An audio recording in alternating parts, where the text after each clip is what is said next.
So you're about to have a Toastmasters meeting. That's good. But how will you make it fun? How will you make it different? How will you make it impactful? I be hustling, I stay hustling, I be hustling, what it cost is. I am Jackson360, your platform partner. Yes, your hustling homie. And in this video, I want to share with you how can you make your Toastmasters meeting more fun. Yes, for everybody, but also make it fun just for you. Even if you're an individual member or if you're a leader and you're trying to impact the entire atmosphere. And I'm going to get directly into it in this video. Don't want to miss this one. But first, before I go into it, I want to share a quick story. And this story is this. So I have walked away from Toastmasters for about 3 months. I've been a Toastmasters for 10 years in a row. And for the first time, I had to take a break. Why? Because I have been burned out. I had so much stuff going on in life that at this point, I just had to walk away. And I believe most people should take breaks from Toastmasters because some Toastmasters is like the gym. Personal development is like going to exercise. And the problem is many people are doing the same exercise over and over and over again, and it leads to injury.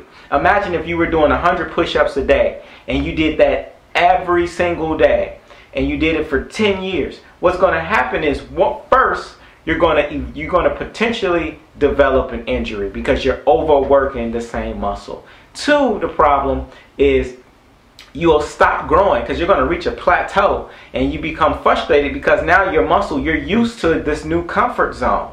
And so you're not growing anymore because 100 push-ups is what you're normally used to.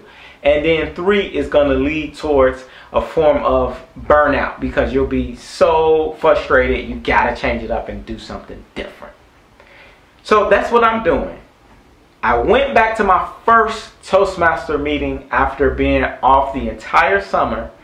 And it was interesting to come back with a fresh new approach, fresh new thinking.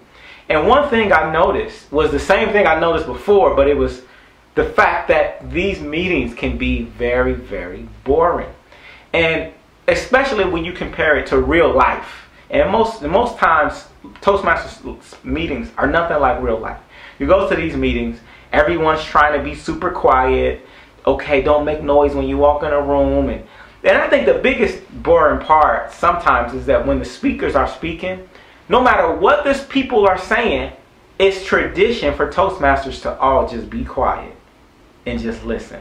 Even if the speaker is making a lot of jokes, if it's funny and the speaker's trying to engage, most people in the audience still like to be quiet as if everybody's just evaluated. And that's not fun, and it's not like real life. So I want to tell you at least 3 things that you can apply to your meeting to make them fun. And I was doing some of this yesterday.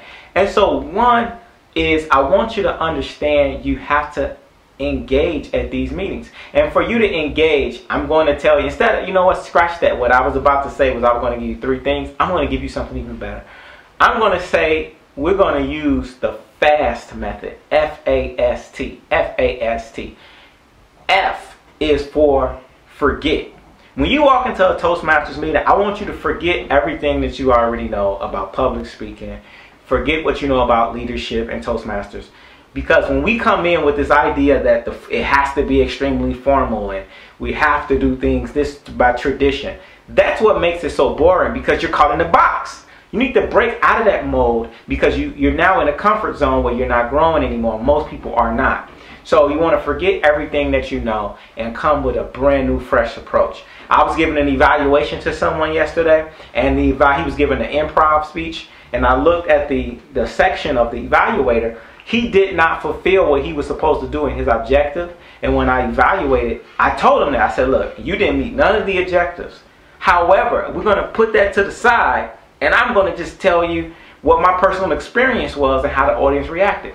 And when I came with an improv evaluation like that, going against, because I didn't focus on what you didn't meet the technical part, that added a breath of fresh air and good energy. So forget everything that you already know. Next thing is, in the FAST method, is A. The A stands for you have to get active. Every meeting you should be activating, not just by playing a role. You should always play a role, but secondly, you should always move around and don't sit in the same seat. Feel comfortable with sitting maybe way in the back or sitting very close, or moving your body in between speakers. Stand up, move around a little bit. You have to get active by playing a role and getting active. That leads me to this next one, which is S in the FAST method. It's state. You have to control your mind state. You see, when it comes to learning, and really, we learn the most when we have fun. So you got to put yourself in a state of having fun. So you have to move with whatever you have to take. Dance, move around, listen to your headphones, have an interesting conversation, tell some jokes. Because when you do this, we remember and we grow from things that we have an emotional attachment to. So we want to create a state that's fun and an emotional attachment in those meetings. And then lastly, we have the letter T. How do we do it? T. So T, that stands for teach. Now, once you've learned whatever you've experienced in that meeting, it's your job to begin to teach people what you've just experienced. Because by teaching it, now you've put yourself in a position where you now are learning more by default, because you have just taken the position of the teacher, the responsibility, as well as a different way you're going to comprehend it.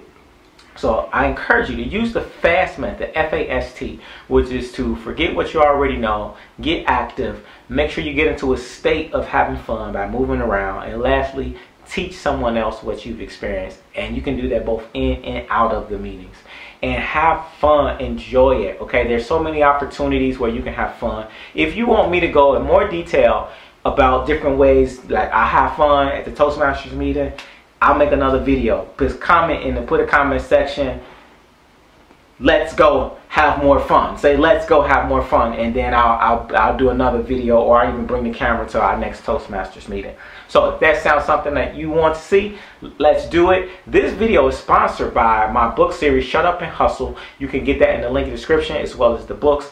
I am your platform partner, your hustling homie Jackson, all about making things happen, addicted to action, and it's almost 7:30, so I gotta stop. Peace. 24 hours in a day.